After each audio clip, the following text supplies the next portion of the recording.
ఫిబ్రవరి 20న జూబ్లీ హిల్స్, ఫిబ్రవరి 28న Vizag. Mukunda jewellery first ever factory outlet grand opening. పసిడి ప్రియులకు, పెట్టుబడిదారులకు బంగారం ధరలు కంటి మీద కునుకు లేకుండా చేస్తున్నాయి. గత వారం చారిత్రక గరిష్టాలను తాకిన ధరలు ప్రస్తుతం స్వల్పంగా తగ్గుముఖం పట్టాయి. మళ్లీ ఇవాళ ఈ ధరలు ఒక్కసారిగా పెరిగాయి.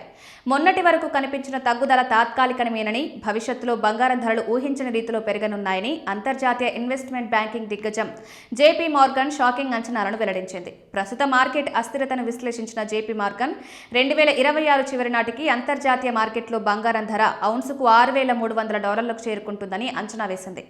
ఇదే జరిగితే భారతీయ మార్కెట్లో 10 గ్రాముల బంగారం ధర 2 లక్షల మార్కును సునాయాసంగా దాటే అవకాశం ఉంది. ప్రపంచవ్యాప్తంగా వివిధ దేశాల కేంద్ర బ్యాంకులు తమ నిల్వలను బంగారం రూపంలో భద్రపరచుకోవడానికి ఆసక్తి చూపుతున్నాయి. పేపర్ ఆస్తుల కంటే రియల్ ఆస్తుల వైపు పెట్టుబడిదారులు మొగ్గు చూపుతున్నారు. అస్థిరమైన ఆర్థిక పరిస్థితుల నేపథ్యంలో దీర్ఘకాలికంగా బంగారంపై బుల్లిష్ ధోరణి బలంగా ఉందని జేపీ మార్గన్ తెలిపింది. నేటి బంగారం ధరల పరిస్థితి 24 క్యారెట్ల 10 గ్రాముల బంగారం 1,60,530, 22 క్యారెట్ల 10 గ్రాముల బంగారం 1,47,150, 18 క్యారెట్ల 10 గ్రాముల బంగారం 1,24,400. పెట్టుబడిదారులకు సూచన: గత వారి గరిష్ట ధరల వద్ద కొనుగోలు చేసిన వారు ఇప్పుడు ధరల తగ్గుదల చూసి ఆందోళన చెందుతున్నారు. కానీ నిపుణుల విశ్లేషణ ప్రకారం ఈ స్వల్పకాలిక హెచ్చుతగ్గులు సహజమని, దీర్ఘకాలంలో బంగారం తన రికార్డులను తానే బద్దలు కొడుతూ ముందుకు వెళ్తుందని స్పష్టమవుతోంది.